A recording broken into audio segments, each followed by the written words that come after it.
That's a stitch up. That's what that is.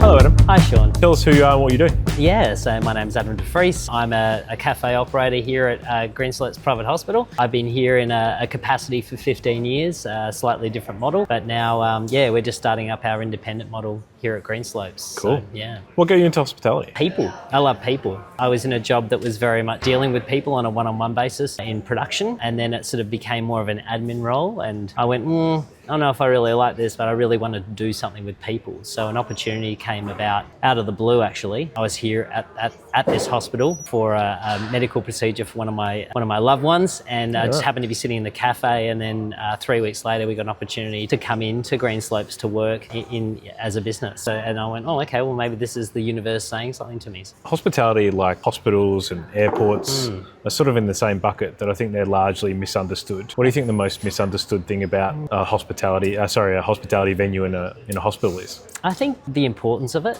You know, a lot of people, maybe when they come in, they go, I'm going to have, hospital food or hospital coffee or whatever else. Yep. But really what I've identified over the period of being here is just how important it is from an escape point of view. 80% of our business has got to do with people who are visitors or guests, maybe a loved one who's in for cancer treatment or someone who's in emergency or something like that. So we're finding that those people are the people that come in to have a bit of a sanctuary away from the machines and all the noise and everything else.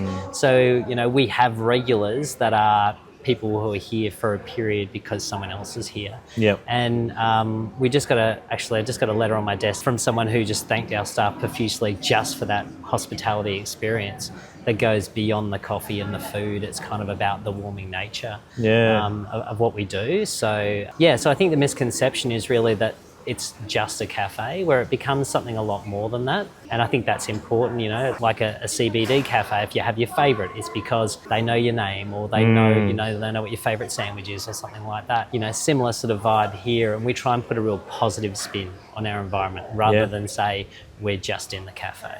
Is it hard to support your team with so much challenging, good and bad kind of news coming through from patients and loved ones of patients coming in and hearing those challenging stories all the time? Is it hard to support your team? Yeah, look, emotional transference is a big issue. I always tell everyone that your paycheck only goes so far, but your humanity will never stop. You can't cut off emotions. I encourage people to use words rather than, hi, how are you today? But maybe say, hi, how can I help you today? So just changing your dialogue and your rhetoric a little bit about how you start with a person.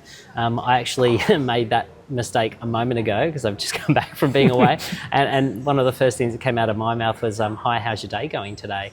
And it did start a conversation. Luckily for me, it was a positive one. Right. But it just shows you that if you do ask that question in this environment, you might get a very different response to maybe what you would get in a CBD or another type of an environment. So you have to be really aware of your wordings and how you talk with people. How do you develop a menu in this kind of space where it's obviously so much probably just coffee driven more than anything else? Like, how do you think about things like food menu? Yeah, look, we've had a lot of challenges over the years about, we've got a staff cafe here on site as well. So, the staff of the hospital have an opportunity to go in and get, a bigger offer than what we can prepare based on what our facilities are within our store. So we've really targeted those people that want something that's comfort food. So, the classic toasty, the classic croissant, a vanilla slice or an apple slice, stuff like that people go, that's what I'm looking for. I just need something sweet, or I just need something simple and savoury. We've tried a lot of different menu items over the years, and yes, we have worked a little bit with the dietary requirements of people that have evolved over the period of 15 years of being here. Yeah. But again, the things that we sell the same are those foods that people just want something simple. They've got enough complicated stuff going on. They just want to come in and get something that's traditional, tastes good, high quality ingredients, has a really good taste profile, simple to eat, not messy, and that's kind of what we come back to. And as I mentioned, we have tried a lot of different stuff, but it just keeps coming back to those simple items. So, interesting. Yeah. If people are to come here, you've got two different coffee offerings. So you've got one that's a coffee cart, and then obviously the lobby cafe, which is the main cafe. You've got different identities in those cafes. Why? Can you explain that and why you decided to do that? Yeah, well, Greenslopes here is considered to be its own little city. So, got lots of different people from lots of different walks of life, and the whole world is here at Greenslopes. So we've gone, well, the 2 retail offers that we've got, why not make them 2 different stores? Why not have 2 different offers so people have a choice of coffee blends, of style of coffee, of style of food?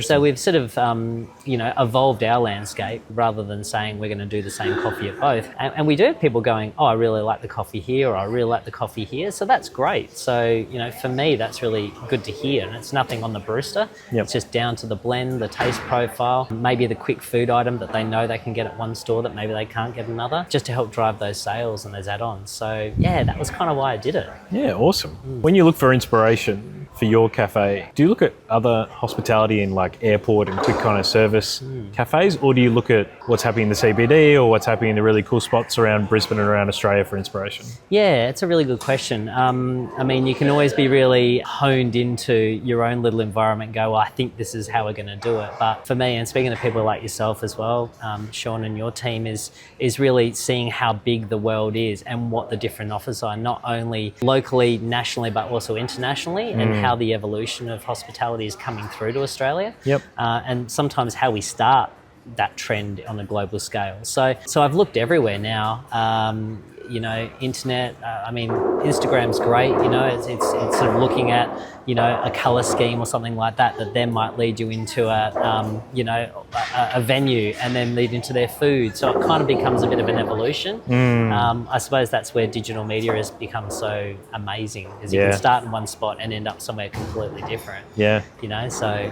What do you want to do next? Like, you've been here for 15 years. You've got 2 very successful cafes in a really small space. People love you here. Like, every time we've come, it's very obvious that your team are so engaged in who you are and what you do and how you do it. And obviously customers who come on a regular basis if they have to. And obviously the patients here. What do you want to do next? I think I want to evolve the experience, whether it's here at Greenslopes or beyond. But whatever I do, I'd like it to be in the hospitality realm. I'd like to be dealing with people, for as long as I can, because that's one skill that, don't need to worry about, getting carpal tunnel. You don't need to worry about, not being able to walk or run or kneel or anything like that. So, that's a skill in people. And that's a skill that I think I can have for many, many years to come. So something to do with people, something in the hospitality space would be great. But, first and foremost, I'm really focused on the community here at Greenslopes and focusing on how we can really engage with that even further. Cool. Thank you, Adam. Thank you.